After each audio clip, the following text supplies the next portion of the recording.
napapansin po natin na itong si Sara Duterte ay medyo masiba pagdating po sa confidential funds, no? So, bakit po natin nasabi na masiba siya pagdating sa confidential funds? Siyempre, hindi pwedeng basta lang natin sasabihin, no, na wala tayong ebidensya. Okay, ano ba yung ebidensya natin? 460 million a year under Sara Duterte's Davao's confidential funds soared. So mga kaibigan na, 460 million a year ang confidential funds ni Sara Duterte.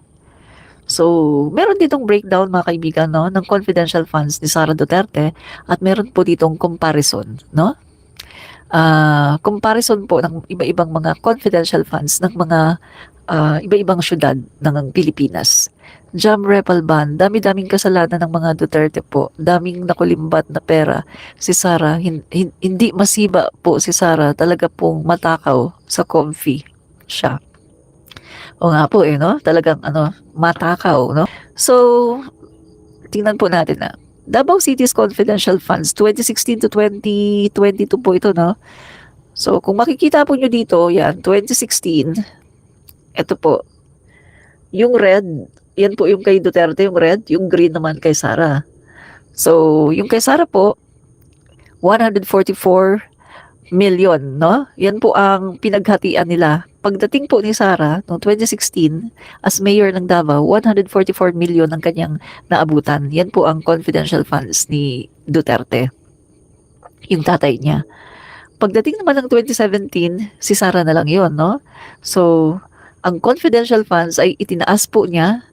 Ang dating 144 million ay naging 294 million, no? Naging 294 million. Nung pagdating ng 2018, yan na, 2018 to ha, yan. 2018, ayun 2018, siya po ay 420 million, ito po. Naging 420 million, 2018 yan. Pagdating naman po ng 2019, ginawa na niyang 460 million. Pagdating ng 2020, 460 million ulit. At 2021, 460 million ulit. And 2022, 460 million ulit. So, yung 2022 na yan, yung 460 million, ayan yung iniwanan niya kay Baste. Bale, naghati na sila dyan, no? Kasi nung July 1, 2022, vice-presidente na siya eh. So, hati na sila ni Baste dyan. So, kung atin po itong susumahin, umabot po ito sa bilyon-bilyon, no? 2 point something billion po ito, no? Kung ating susumahin. In 2018, it increased again to 420 million, reflecting a 43.34 surge from the previous year. Subsequently, in 2019, the allocation grew again to 460 million and remained fixed at the amount for the years 2020. So, documents showed that Davao City government set aside over 2.6 billion for confidential expenses over the past 7 years with an annual expenditures of 460 million since 2022. The amount surpasses the confidential spending of the most affluent cities in the country. So, mga kaibigan, grabe no? Based on financial records appended to an annual audit report, the local government has had 2.69 billion in confidential funds from 2016 to 2022. The figure translates to an average annual expenditure of approximately 385 million over the last 7 years under the category of maintenance and other operating expenses. Grabe, no? So, since 2019, Davao City government has allocated 460 million for its confidential expenditures. So, mga kaibigan, no? Grabe, no? Oh.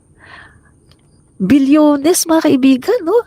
Ito, confidential funds lang ito, mga kaibigan, ha? Tingnan nyo, ha? Umabot ang confidential funds ni Sara noong siya ay mayor ng Davao, umabot po sa bilyon-bilyon, no? Grabe. So, mayor pa siya ng Davao niyan, mga kaibigan, ha? Mayor pa siya ng Davao. Hindi pa siya, ano niyan, hindi pa siya vice presidente niyan. Grabe, what? Nag-increase ng 103.5%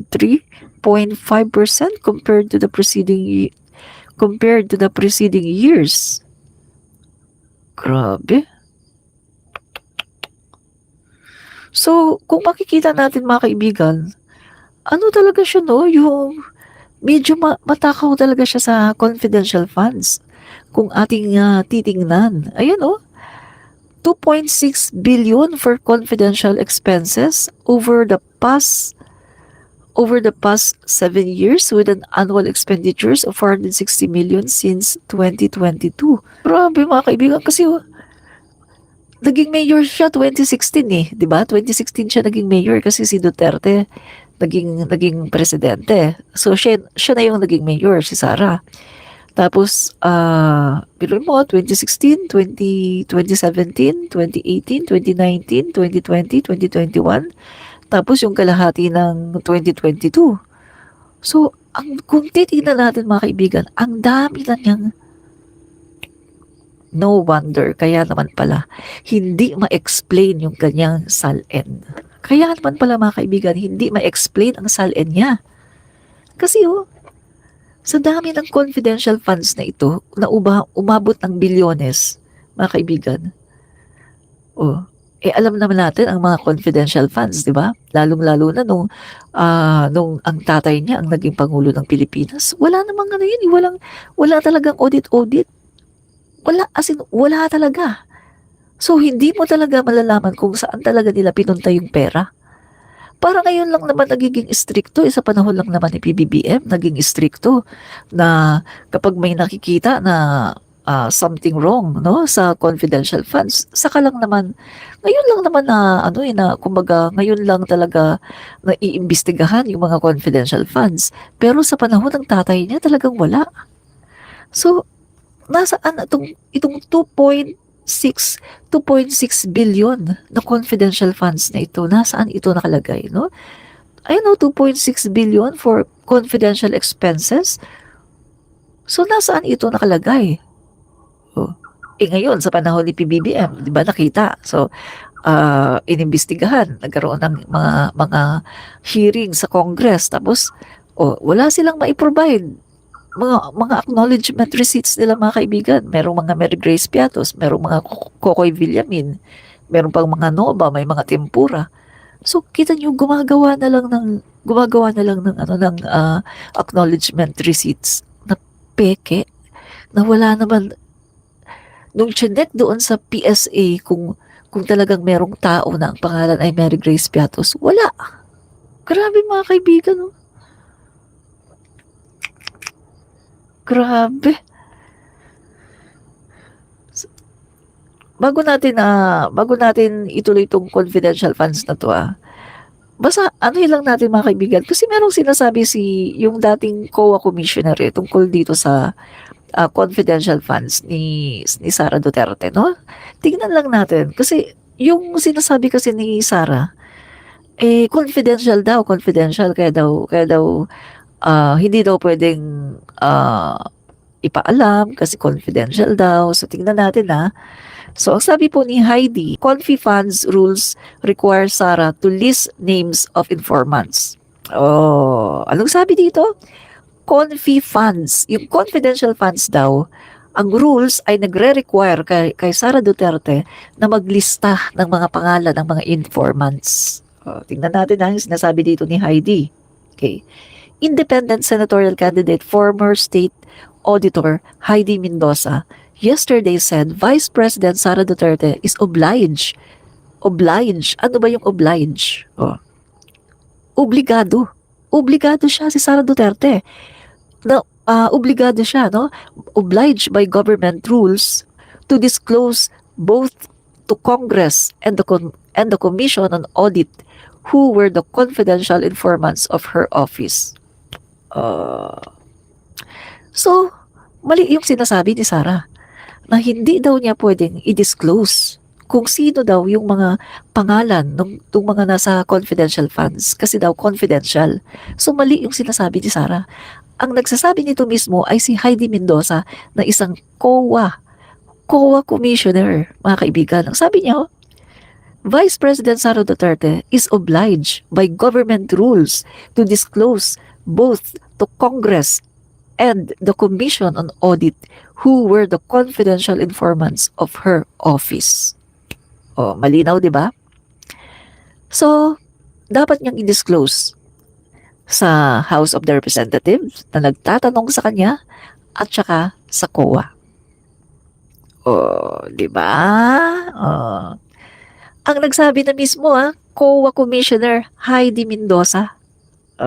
Sabi dito, in an interview with host Gretchen Ho on TV5's Morning Matters, Mendoza said the guidelines on the use of confidential funds require the head of the agency to adopt internal controls to ensure accountability in public funds and prevent misuse. As head of the agency, it is there in the guidelines you are to adopt internal controls that will protect the funds. This means if you have a list of aliases, makinig kayo mga DDS This means if you have a list of aliases of confidential informants, you must also keep a separate list of their real names or real identities, the former COA commissioner said.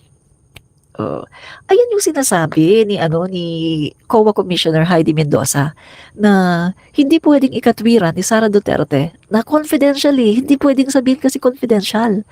Kasi nga mga kaibigan, halimbawang totoo na gumamit ng alias o Mary Grace Piatos, ang dapat daw merong listahan ng mga totoong tao kung sino yung mga totoong tao na yan. At yan daw ay dapat niyang i-disclose sa Kongreso at sa COA. O di ba sabi ng Congress, sige, kung ayaw mong i-disclose dito sa hearing, magkaroon tayo ng executive session, tayo lang. Ayaw din niya. Ayaw din ni Sarah. Kasi nga wala kasi siyang ma-disclose na pangalan kasi wala naman talaga. Puro lang pag-iimbento mga Mary Grace Piatos. O, di ba? So dito makikita mo dito na talagang nagsisinungaling siya. Na wala naman talaga siyang mga listahan ng mga tunay na pangalan, kundi puro lang mga imbento katulad ng mga Mary Grace Piatos.